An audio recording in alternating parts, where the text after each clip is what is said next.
الحمد لله الذي خلق الموت والحياة ليبلوكم أيكم أحسن عملا وهو العزيز الغفور. أشهد أن لا إله إلا الله وحده لا شريك له وأشهد أن محمدا عبده ورسوله. اللهم صل على محمد وعلى آل محمد. أيها الحاضرون رحمكم الله، أوصيكم وإياي بتقوى الله فقد فاز المتقون. اتقوا الله حق تقاته ولا تموتن إلا وأنتم مسلمون. أعوذ بالله من الشيطان الرجيم. أحسب الناس أن يتركوا أن يقولوا آمنا وهم لا يفتنون. Hadirin sidang jamaah salat Jumat yang dirahmati Allah Subhanahu wa taala. Adapun judul nasihat kita pada kesempatan berbahagia ini adalah 5 kiat menggapai ketenangan jiwa. Jamaah rahimakumullah, ayat yang barusan kita bacakan tadi terdapat di dalam surah Al-Ankabut ayat 2. Di sana Allah menyebutkan bahwa setiap perjalanan kehidupan anak Adam, Bani Adam dalam perjalanan hidup ini bukan hanya cukup mengatakan beriman kepada Allah saja, sementara mereka belum diuji. Ayat ini memberikan pemahaman kepada kita bahwa setiap manusia pasti akan diuji, pasti akan menghadapi berbagai macam tantangan dan cobaan, pasti akan mengalami berbagai macam problem kehidupan dalam perjalanan hidup ini. Sekaligus ayat ini mengingatkan kita bahwa bersiap-siaplah kita dalam menghadapi berbagai macam cobaan dan tantangan dalam kehidupan kita. Di dalam surat Al-Anbiya ayat 35, di sana Allah Subhanahu wa taala menyebutkan wa nabluukum bisyarri wal khairi fitnah. Allah akan menguji kita dalam keadaan tidak menyenangkan, bisyarri, sesuatu yang tidak mengenakkan, sesuatu yang membuat kita tidak nyaman, wal khairi, ataupun sesuatu yang membuat kita nyaman dan aman, tenang dan bahagia. Ketahuilah, bisyarri wal khairi fitnah. Senang dan tidak senang, miskin atau kaya, itu adalah bentuk cobaan yang Allah berikan kepada kita. Wa ilaina turja'un, dan mereka akan kembali kepada kami. Intinya, ketika Allah menjadikan dalam kehidupan manusia ada di antara mereka yang hidupnya miskin, ada di antara mereka yang hidupnya dalam keadaan memiliki harta berlimpah, memiliki pangkat dan jabatan, tapi passwordnya Allah menyebutkan adalah wa ilaina turja'un. Siapa yang terbaik di antara mereka itu ketika kembali menghadap Allah Subhanahu wa taala? Di dalam surat Al-Baqarah ayat 155, di sana Allah menyebutkan beberapa bentuk ujian yang akan menimpa kehidupan manusia. Wala nabluwannakum bisyai'in minal khauf. Kami pasti akan menguji mereka dengan sedikit ketakutan, rasa takut. Terkadang ada sebagian di antara manusia takut tidak dapat jatah makan. Ada di antara mereka takut tidak lulus ujian. Ada di antara mereka takut tidak dapat jodoh. Ada di antara mereka mengalami berbagai macam ketakutan.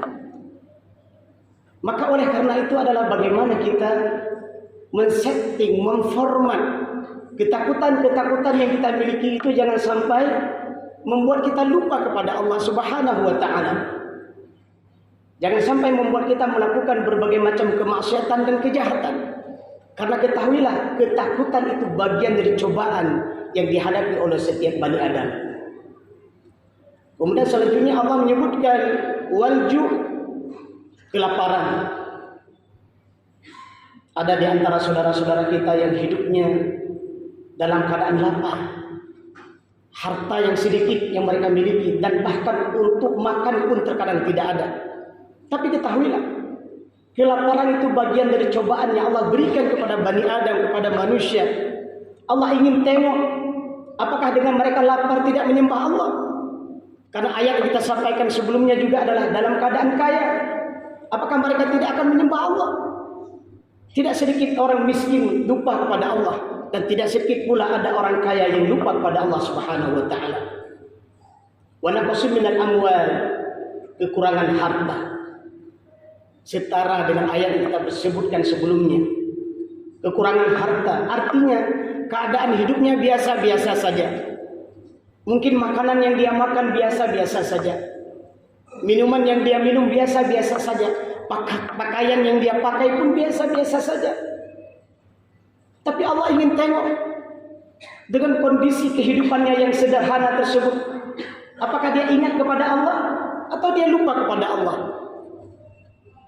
Wal thamarat wal anfus, kematian. Ada di antara kita dicoba dengan meninggalnya orang-orang yang dekat dengan kita. Apakah itu orang tua kita, adik kita, kakak kita, saudara-saudara dekat kita, orang-orang yang kita sayangi. Pada saat itu Allah Subhanahu wa taala menyuruh kita untuk mengucapkan kalimat istighfar, inna lillahi wa inna ilaihi raji'un. Karena kematian adalah bagian daripada cobaan yang Allah berikan kepada kita. Beberapa hari ini kita juga dikejutkan. Beberapa siswi yang berlibur, mobil mereka terbalik. Mobil mereka, bus mereka yang mereka tumpangi masuk jurang. Hanya karena persoalan mungkin mobilnya dalam keadaan rusak dan seterusnya. Tapi ketahuilah itu bagian dari cobaan yang Allah berikan kepada kita. Saat kita menghadapi musibah seperti itu, maka Allah ingatkan kita, inna lillahi wa inna ilaihi raji'un.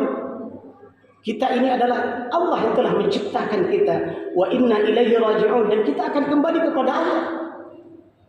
Kullu nafsin dha'iqatul maut, setiap yang hidup pasti akan mati. Ada orang yang matinya ada sebab. Seperti yang kita sampaikan tadi, mungkin bus yang mereka tumpangi turun ke dalam jurang, atau ketabrak, atau mereka jatuh dari pesawat, atau mereka menderita sakit. Dan tidak sedikit juga ada saudara-saudara kita yang tidak sakit tapi meninggal juga. Dan bahkan ada yang baru di alam rahim, ya, masih dalam kondisi janin, Allah cabut nyawa juga. Ada yang baru lahir, mereka meninggal juga. Ini membuktikan wal anfus, kematian bagian daripada cobaan yang Allah berikan kepada kita. Wal thamarat, kekurangan buah-buahan, gagal panen.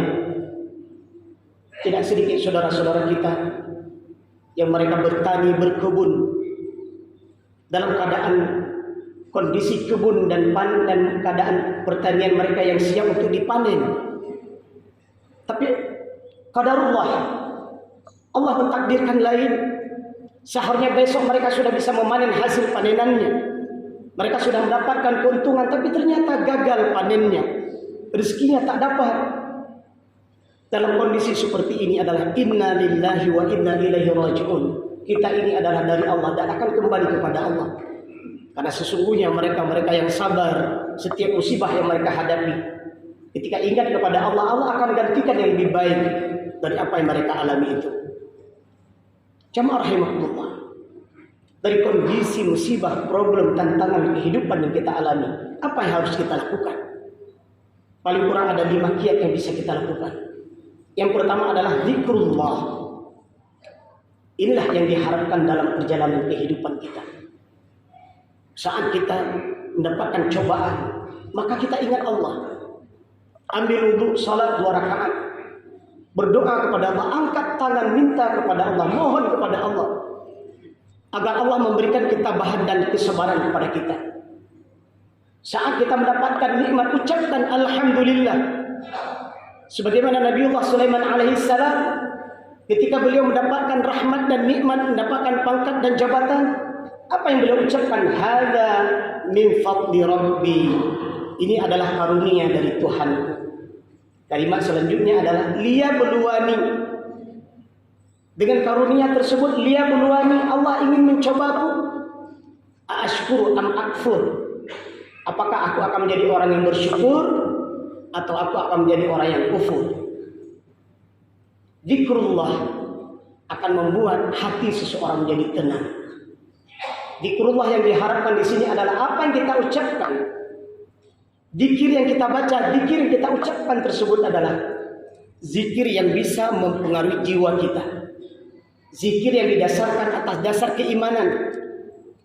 Karena tidak sedikit orang berzikir, tapi zikir tersebut tidak mempengaruhi jiwanya. Zikir tersebut tidak mempengaruhi raganya.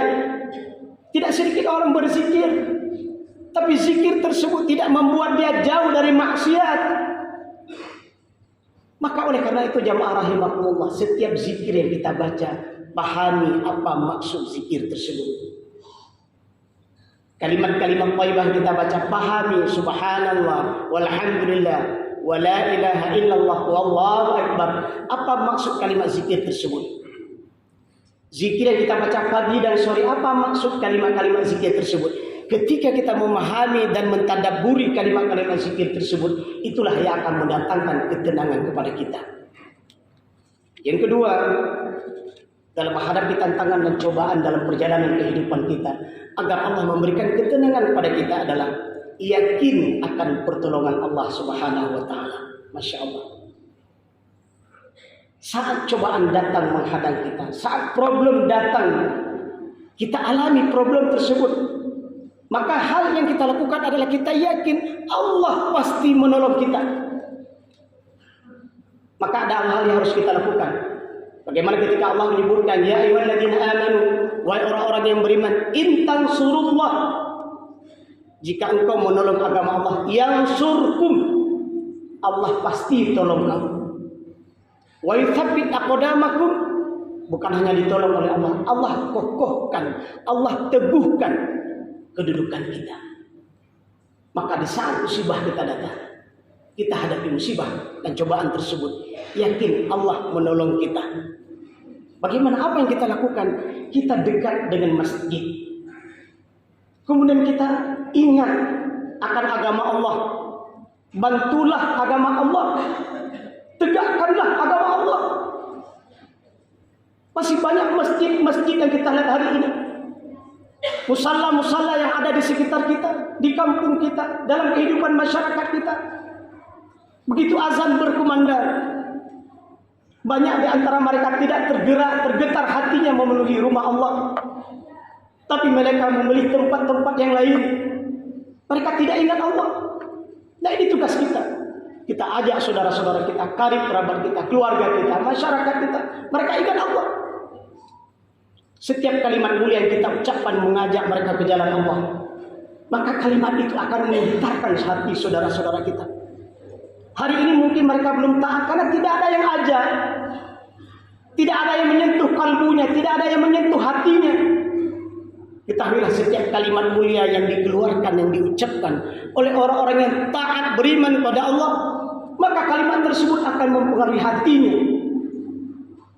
Tugas kita mengajak, tugas kita berdakwah, yang memberikan hidayah Allah Subhanahu wa taala. Selanjutnya, yang harus kita lakukan dalam menghadapi problem, tantangan kehidupan kita adalah memperhatikan bukti kekuasaan Allah. Lihatlah dalam perjalanan kehidupan kita, bagaimana Allah Subhanahu wa taala menolong orang-orang yang menolong agamanya. Bagaimana Allah Subhanahu wa taala menolong mereka-mereka yang berjihad di jalan Allah. Bagaimana Allah Subhanahu wa taala memberikan pertolongan kepada para anbiya, para rasul. Tantangan dan cobaan yang mereka hadapi jauh lebih hebat, jauh lebih berat daripada tantangan dan cobaan yang kita hadapi. Tapi tengoklah, Fir'aun yang mengaku dirinya sebagai Tuhan, Allah tenggelamkan di Laut Merah. Namrus, Qarun, dan kisah-kisah orang yang membangkang kepada Allah, Allah hancurkan mereka semuanya. Dan hari ini di mana mereka? Mereka telah dihancurkan oleh Allah Subhanahu wa taala. Maka Allah menangkan orang-orang berbuat baik. Wallahu yuhibbul muhsinin. Innallaha la yudhi'u ajral muhsinin. Innallaha la ma'al muhsinin. Ini syaratnya. Ketika kita memperhatikan kekuasaan Allah, ternyata Allah dekat. Dekat kepada siapa? Qaribum minal muhsinin. Allah dekat pada orang-orang yang berbuat baik. Allah bersama siapa? La ma'al muhsinin. Allah bersama orang-orang berbuat baik. Allah cinta kepada siapa? Wallahu yuhibbul muhsinin. Maka saat kondisi, problem, masalah yang kita hadapi adalah berbanyak kita melakukan berbagai macam kebaikan. Kebaikan pada diri kita. Kita tenangkan diri kita.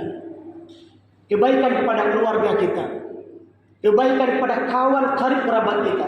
Kebaikan kepada masyarakat kita. Kalau kita seorang pemimpin, kebaikan pada rakyat kita. Maka di saat itulah Allah akan menolong kita. Yang keempat, yang harus kita lakukan saat kita menghadapi berbagai macam problem dan masalah kehidupan kita adalah bersyukur kepada Allah Subhanahu wa taala.